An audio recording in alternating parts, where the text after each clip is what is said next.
I rise today to offer our sincere gratitude to all of the emergency operations folks throughout our state, all of our public safety professionals for reacting to our winter storm so well, beginning with our governor, our lieutenant governor, our head of GEMA, which is Director Lamb, all our emergency managers, your fire chiefs and their departments, police chiefs, EMS, 911, our linemen, our road crews, Department of Transportation.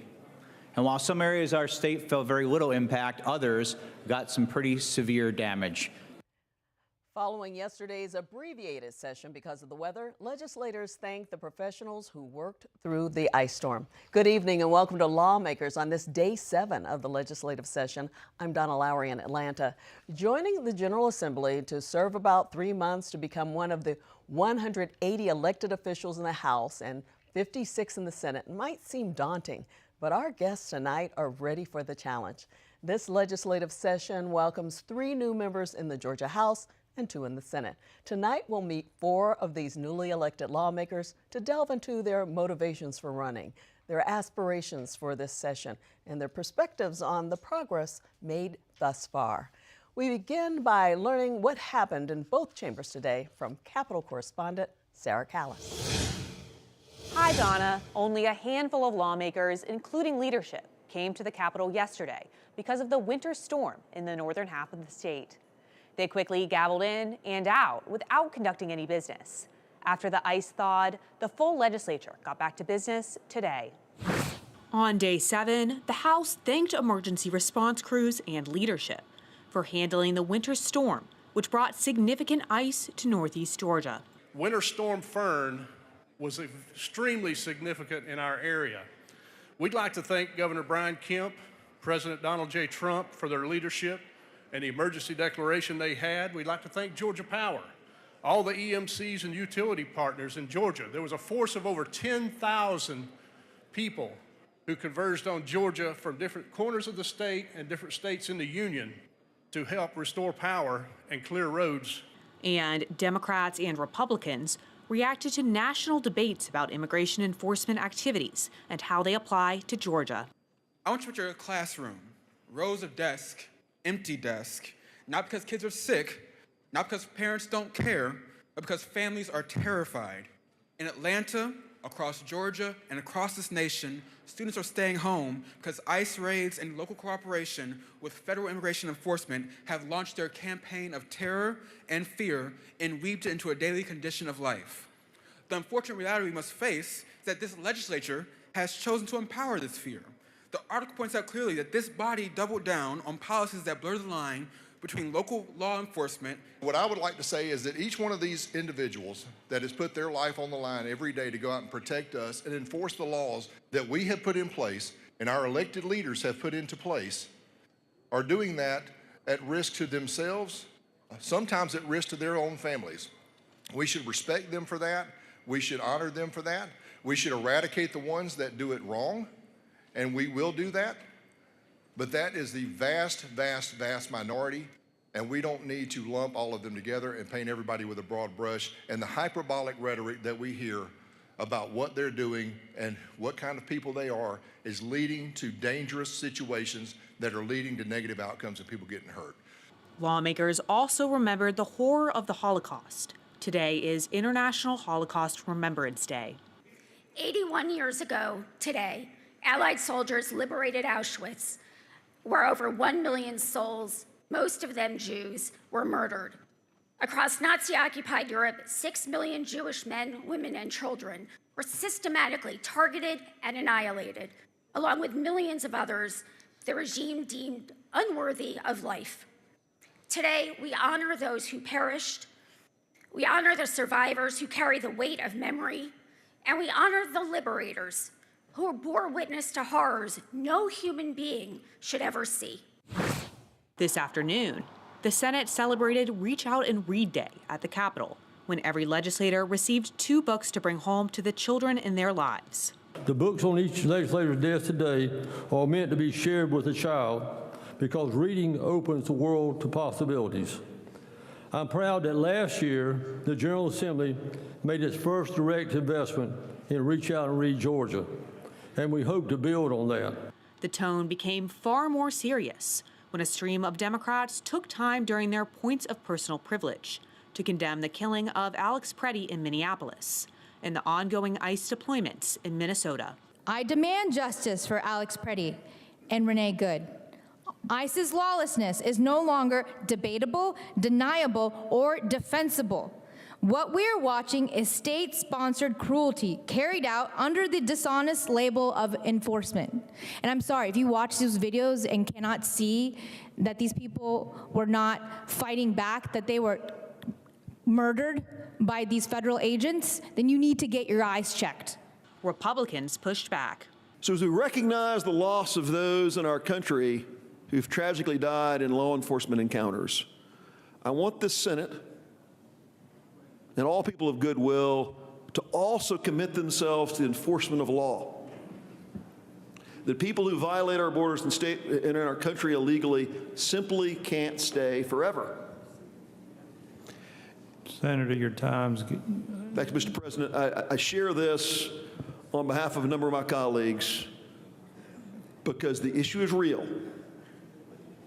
But I also call for our colleagues to stand equally by to stop chaos and the provocation of law enforcement who have a very difficult job. And let's redouble our efforts also to the enforcement of our nation's laws as we affirm the value of life, because we can do both. Tomorrow, the House and Senate will return to the Capitol for Day 8.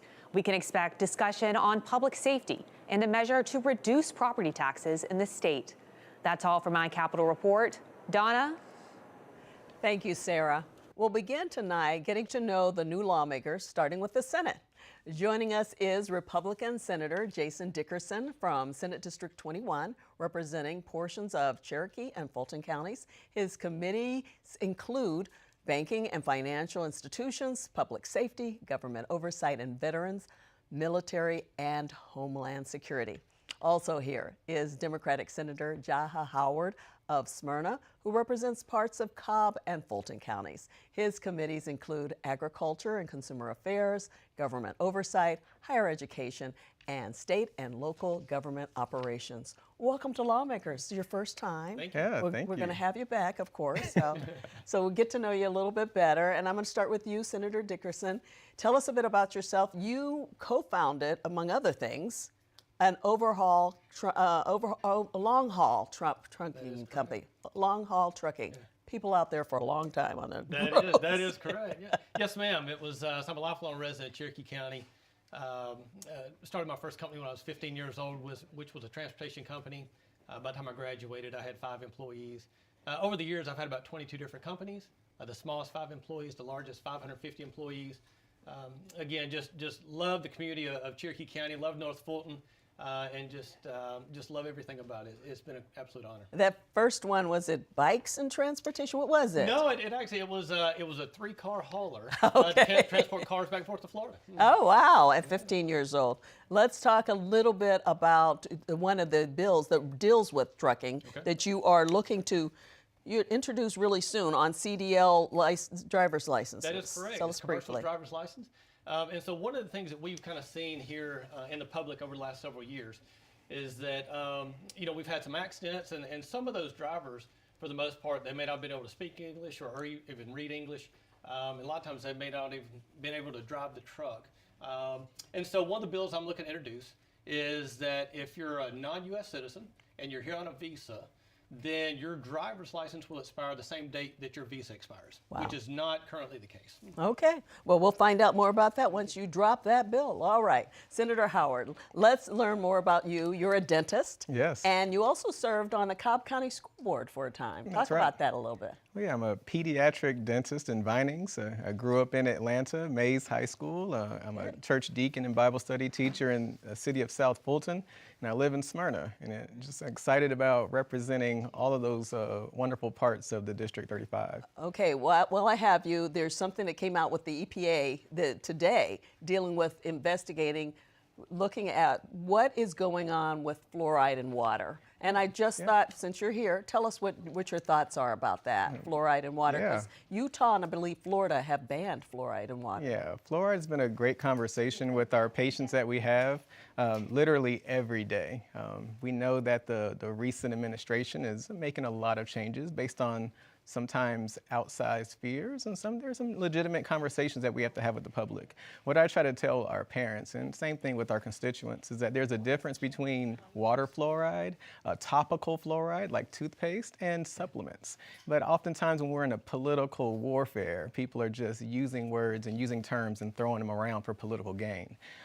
We need to make sure we're trusting our medical professionals, our dental professionals, to have that more nuanced conversation. So the topical kind is the kind we may see in toothpaste and that kind of thing. And it has wonderful benefits. We do want to have a more nuanced conversation about systemic fluoride. Okay. All right. So we're going to switch a little bit and talk to you, Senator Dickerson, a little bit. Tell us about Senate Bill 415. And you introduced that. It would ban, and this has caused a lot of talking in the area. You don't have a microphone on right now, so we're going to go ahead and have you hold that a little bit, okay? And unless you can get it on quickly. Can you do that for us? Okay. There. Okay. Perfect. Okay. I hope they can hear you now, because we've been talking about this bill dealing with lab-grown meat. That is correct. Tell us what that's all about, first of all. Well, so it's, this is something that came forth by one of my constituents. And every year, what we've looked at is, of course, I always have things that are passionate to myself and my family. But at the same time, I always want to do what's best for the people in my district. And this is one of those items that came up. And it just made a lot of sense all the way around. So what's the part that makes sense? You want to ban this? I do want to ban it, and so right now is the FDA basically approved this in 2023, but since then we have 7 states that have banned the production, distribution, and sale of lab-created meat. Here in the Southeast, we have Texas, Mississippi, Alabama, and Florida that have all banned it as well. Wow. And so at this point, it's basically taking a little bit of animal stem cells and that kind of thing, and making meat out of it. That is correct. And beef and pork. And chicken. And that is correct. Chicken. Wow. That is correct. Yes, ma'am. Wow. So your bill, you feel pretty good about it. You said it's a talker.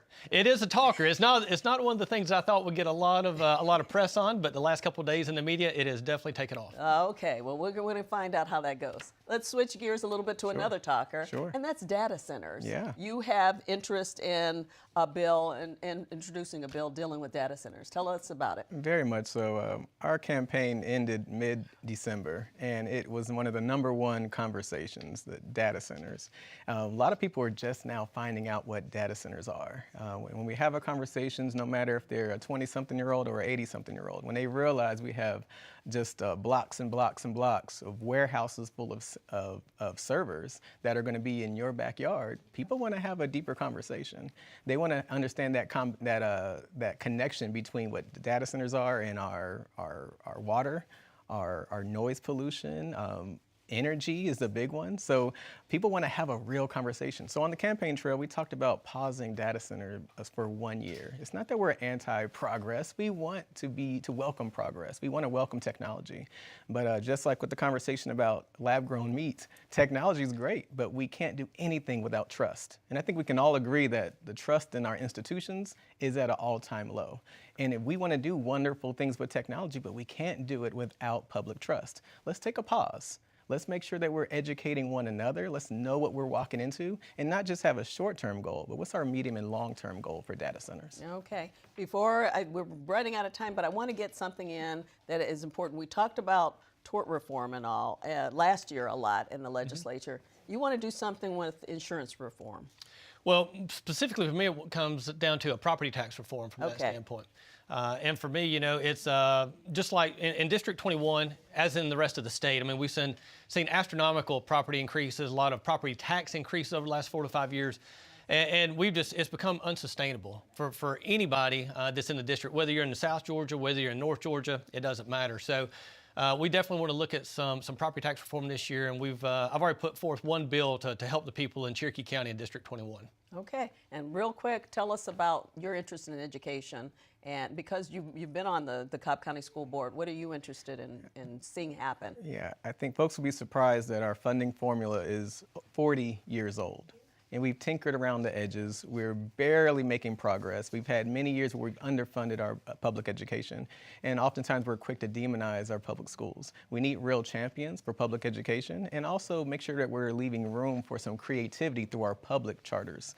I'm not a big fan of running over to private education. We want to make sure that no matter where you are in Georgia, you want your public schools, whether traditional public or public charter schools, to be strong. Okay. Well, how's it going so far, real quick? Oh, it's been great. You like it? It's been fantastic. It's been good? Yes, ma'am. Okay. Well, we'll ask you that. Yeah, have us back in a few weeks. All right. Thank you so much for coming. Thank you, Donna. Thank you, Donna. Appreciate it. Coming up, we continue our meet and greet sessions as we get to know 2 new members of the Georgia House, including the youngest member of the General Assembly. Georgia Farm Bureau, a grassroots organization dedicated to preserving Georgia agriculture. Farm Bureau advocates for all Georgia farmers at the state capitol during the session and year-round. Georgia Farm Bureau, the voice of Georgia farmers. Explore the stories that move you. Welcome to the incredible world of GPB Passport. From inspiring science to endearing dramas, Passport is your access to an incredible catalog of PBS programming, and new titles are being added all the time. Take a look at what's new. Put the kettle on again. We're going to have company. Well, it has been unseasonably cold. Comfortable bed, home-cooked meals. Sounds perfect. Shall we just stay here? Oh, I was hoping you'd say that. You are very much in the right place. Intriguing. Intriguing and potentially rewarding. Something for everyone, if you catch my drift. We can't wait to see where GPB Passport takes you. Your support as a monthly sustainer connects you to the high-quality news, information, and entertainment that you've come to rely on from PBS. And for GPB, your sustaining support is the most reliable source of funding for the programs and essential services that you rely on right here at home. Make an impact with your sustaining gift today and start streaming. Visit gpb.org and click Passport now. And thanks. It's not a mountain thing or a coastal thing. It's a Georgia people, places, and stories thing. Morning edition on Georgia Public Broadcasting. It keeps Georgians everywhere dialed into home. Tune in to GPB. It's a Georgia thing.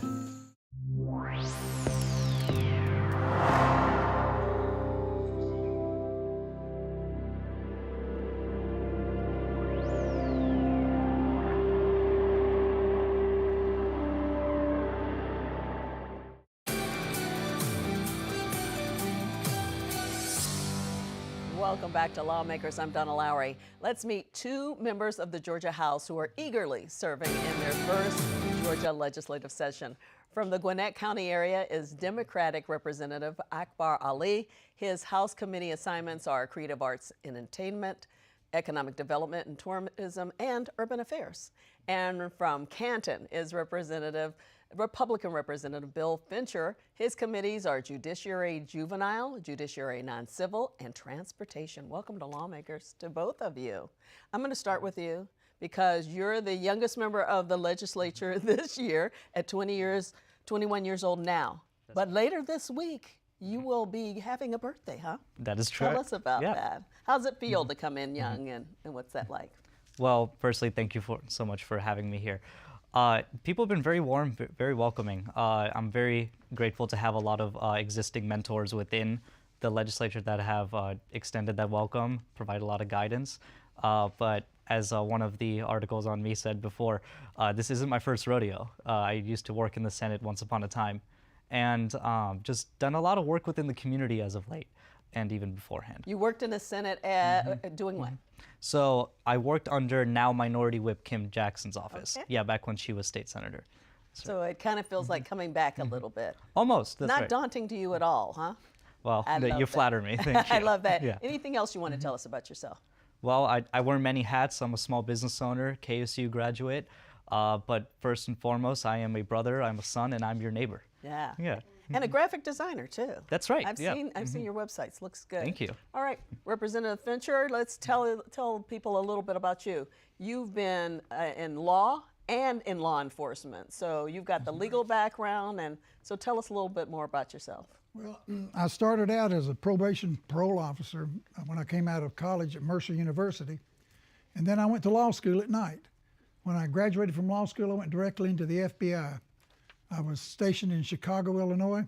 I worked there until my father passed away, and I came back home and worked as an assistant district attorney. I started off in Atlanta with Lewis R. Slayton, and I worked for Paul Howard, if you can remember those people. Absolutely. And then I moved up to the Appalachian Circuit, and I finished my career there, 23 years on top of 10 years. And then I retired for a little while, and then I was called back into service, and here I am. That's why did you want to come in, and why did you want to serve? Well, part of it is my respect for Mandy Ballinger, who passed away, and that's the reason I was able to fulfill this. And you're in her slot, yeah. That's correct. Yeah, Her husband and I talked a little bit about this, and he thought I might be a good candidate for this. I began to talk to people in my community, and they agreed. So here we are. Oh, we're glad you're here. We'll get to you a little bit more. I want to talk with you, Representative Ali. One of your staffers speaks Spanish to help serve your constituents. I guess that's a big deal for you. You also want to increase access to language services for non-English speakers. Talk about that a little bit. Of course. So it goes back to the first day of my campaign and even before then, where I visit every single minority-owned business and small business within my district. A lot of them are ethnic.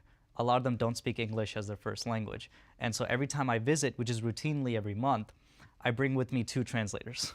Yeah, one in Spanish and one in Korean, to go to every single business to both have a two-way conversation here as to what services can I provide them and what do they want in return. Yeah. Yeah. What else would you like to see accomplished during this session? So a lot of talk about public schools and maintaining the amazing public schools that we have in Gwinnett County. People move to Gwinnett for our public schools, and I want to keep it that way. I want to keep our gold standard that we have by updating our QBE formula, paying teachers what they're worth, but also having minimum protected planning time for those teachers, which will eventually be my first bill coming up later this week. Can you tell us more about that? Absolutely. So one of the previous sessions, planning time for teachers became a protected measure, meaning that it can't be turned into a meeting time by administration or various other things. However, their lunch periods aren't protected. Oftentimes, those lunch periods become a working period, a working lunch, which I don't think should be the case when we already have so much on their plate. And furthermore, it helps instruction time, especially with special education teachers. Okay. Well, we'll hear. You'll come back and tell us about that. Absolutely. When you get that one in. Representative Fincher, you're also interested in things dealing with insurance premiums and all the different insurance premiums, medical, car, home. You'd like to see some reform there. Talk about it. Well, you know, we passed a tort reform bill, and that is designed to limit the huge verdicts that you get to these millions and millions and millions of dollars, but that should be tied in directly to insurance rates. If you can limit what's going to the exposure of the insurance companies, then the insurance companies should reward the citizens with lower insurance rates. Okay, so you're going to have something coming out with that? I think we're going to have an entire package. The House of Representatives tomorrow afternoon, upon adjournment, you're going to hear Speaker John Burns is going to roll out plans to address property tax burden faced by Georgians. I look forward to advocating for my constituents and all Georgians as we fight to keep more of their hard-earned dollars in people's pockets. Okay, so we'll keep up with that, certainly, if Speaker Burns is going to talk about it tomorrow, too. Let's talk, Representative Ali, about homeowners associations. I know that's an area that you care about. First of all, why the interest, and what do you hope to accomplish there? So we've seen many instances, not just in Georgia, but also just throughout this nation, of overreach by homeowners associations. However, one instance that I would like to highlight is last year, a former representative covered this, where a constituent of his nearly took her own life because the amount of debt that she incurred due to HOA fines. I think that that is one extreme case, but going door to door in my district, going door to door in other people's areas as well, it's a repeated need that we hear, that overreach is rampant, that there's not enough guardrails here. That's why I'm working with several of my colleagues who've been fighting this fight for a while now on the Senate and the House side to put in some guardrails here, to put in some common sense regulations here, such as getting them to register with the Secretary of State's office, just as a business would, or having an independent oversight committee. That's a bipartisan bill in the Senate right now. Yeah, so this has been talk for a while. Absolutely. You feel pretty confident that now that you're here, we'll get some of that accomplished? Well, you flatter me with that, but a lot of the credit goes to the giants that I stand on the shoulders of. Yeah, that means a lot to you. Talk about that. You're the people who kind of helped prepare you to come to this, to feel confident at 21 years old to come into the Georgia legislature. Oh, sure. It is widely known that my predecessor, Representative Shelley Hutchinson, chose to endorse me in this race. And I have worked with her for a wide amount of time. But even before this, a lot of the connections that I made was by serving as my local party vice chair, and even before that within the Young Dems. A lot of this, it's all relationship building, and we need, I see a lot of intergenerational conflict going on right now, but I think we need to remember that you need to build up the younger generation with the wisdom of the older one. It's a symbiotic relationship. That's what I try and embody here.